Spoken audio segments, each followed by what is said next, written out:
BSNL द्वारा करवाई गई पत्रकार वार्ता, जहां पर उन्होंने स्वतंत्रता दिवस को मद्देनज़र रखते हुए इंडिपेंडेंस ऑफर निकाला अपना, जिसमें नए उपभोक्ताओं के लिए ₹1 के रिचार्ज से सेवाएं उपलब्ध हो जाएंगी। और भी कई सारी अन्य चीज़ों के बारे में, अपने सिम के बारे में जानकारी उन्होंने दी कि बीएसएनएल क्या क्या सर्विसेज प्रोवाइड करता है। इस पत्रकार वार्ता में उन्होंने क्या क्या और भी जो वो लोग अभियान चला रहे हैं उनके बारे में जानकारी दी। आइए चलिए बात करते हैं चीफ से और बीएसएनएल के चीफ से और आज के इस पत्रकार वार्ता के बारे में जानकारी हासिल करते हैं। बीएसएनएल ने एक नई स्कीम लॉन्च की है जो ऑलरेडी 1 अगस्त से लागू है, 31 अगस्त तक चलेगी। इसमें ₹1 में हमसे बीएसएनएल का नया कस्टमर जुड़ सकता है या पोर्ट इन करा के हमारे पास आ सकता है दूसरे ऑपरेटर से। केवल ₹1 में उसको 1 महीने की वैलिडिटी यानी 30 दिन की वैलिडिटी में 2 GB डेटा प्रतिदिन मिलेगा, 100 SMS और अनलिमिटेड कॉलिंग की सुविधा मिलेगी जी। अभी तक हम लोग यहाँ पे करीब 5000 के आसपास कस्टमर वाराणसी में जुड़ चुके हैं। उम्मीद कर रहे हैं कि वाराणसी बिजनेस एरिया में इस महीने के आखिर तक 50,000 कस्टमर हम लोग जोड़ पाएंगे।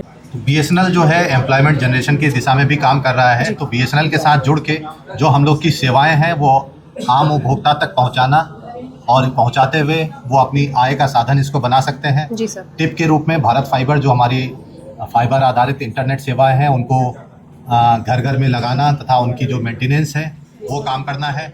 उसके बदले उनको 40 से 50% तक रेवेन्यू शेयर मिलता है।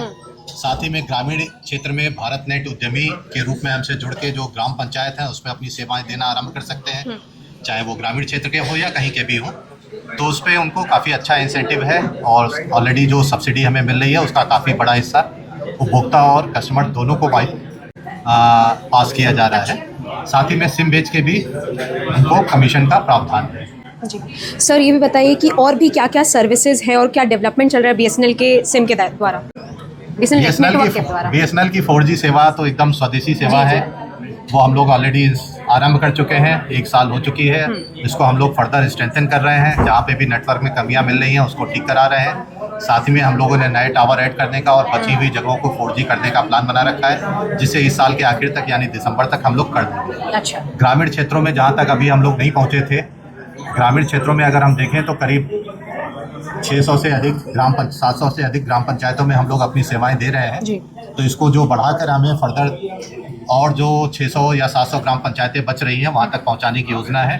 तो धीरे धीरे जो भारत नेट का काम चल रहा है अमेंडेड भारत नेट प्रोजेक्ट के तहत, उससे ग्राम पंचायत की जो कनेक्टिविटी किसी कारण से फाइबर कटने या क्षतिग्रस्त होने से खराब थी, वो जैसे जैसे ठीक होती जाएंगी इन गाँवों में हम लोग की सेवाएं उपलब्ध होती जाएंगी।